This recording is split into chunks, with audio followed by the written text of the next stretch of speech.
Rickshaw van ও motor চালিত ভ্যানে আসছে কলা।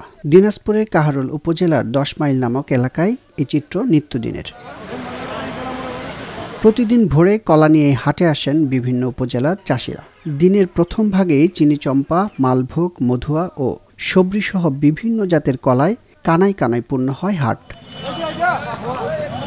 স্থানীয়দের কাছে সাগর কলার হাট নামে পরিচিত এটি। এবার প্রতিদিন বিক্রি হচ্ছে অন্তত 80 লাখ টাকার কলা। ভালো দাম পেয়ে উচ্ছ্বসিত কলা চাষিরা। বাজার ভালো পাইছি, বাজারের দাম কলার দাম অনেক বেশি, এগুলো আবাদ করে আমরা মোটামুটি লাভবান হচ্ছি। এটা কলার দাম নিম্নপক্ষে মালভোগ এটা 800 টাকা দাম। এখন সাগর 600 আছে, 500 আছে, 800 আছে, যেরকম কন্ডিশন এরকম দাম। এখন কন্ডিশনের উপর নির্ভর। এখন কৃষকও ধরে এসেছে আগে একটু বাজার খারাপ ছিল,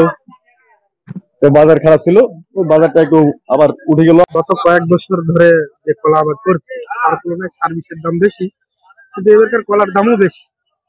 সে তুলনায় একটা কামলার দাম আমাদেরকে 500 টাকা হাজিরা লাগে দৈনিক দিন। এই কামলার দাম দিয়ে সবকিছু দিয়ে আমাদের 70-10 হাজার টাকার মতো লাভ হয়। উত্তরাঞ্চলের দ্বিতীয় বৃহত্তম এই কলাহাটে প্রতিদিনই ভিড় করেন ঢাকা, নারায়ণগঞ্জ, সিলেট, ময়মনসিংহ, কুমিল্লা সহ বিভিন্ন এলাকার পাইকারি ব্যবসায়ীরা। তাদের দাবি, চাষিরা ভালো দাম পেলেও মুনাফা কমেছে পাইকারি পর্যায়ে। কৃষকরা লাভবান আর কি। এবার কলার দাম প্রচুর, এবার কলা 60-65 বিক্রি হচ্ছে, কৃষকরা পাচ্ছে এটা। আমরা পাইকার, আমরা কলা বিক্রি করে কত লাভবান হইতে পারি নাই আর কি। মানে এখন লাভবান হচ্ছে, এখন একটু কলার দাম কমছে। কৃষকদের পোষাইছে, কারণ কৃষকরা আগে বিক্রি করে দিচ্ছে কলা, আর যেগুলো নামলা কলা এত খরচ কম, কৃষকদের পোষাইছে। কিন্তু যারা কৃষক পর্যায়ে যারা মাঠে মাল কিনছে পরে যারা এদের চাহিদা বাড়তে থাকায় কলা চাষিরা ভালো দাম পাচ্ছে বলে জানান 10 মাইল কলা হাটের ইজারাদার। আর ভবিষ্যতে জেলার কলা চাষ আরো বৃদ্ধির সম্ভাবনা রয়েছে বলেও জানালেন স্থানীয় কৃষি কর্মকর্তা। কৃষকরা এবছর কিন্তু কলার ভালো দাম পেয়েছে, ফলনও ভালো হচ্ছে এবং কৃষকরা কিন্তু কলা চাষ করে লাভবান হচ্ছে।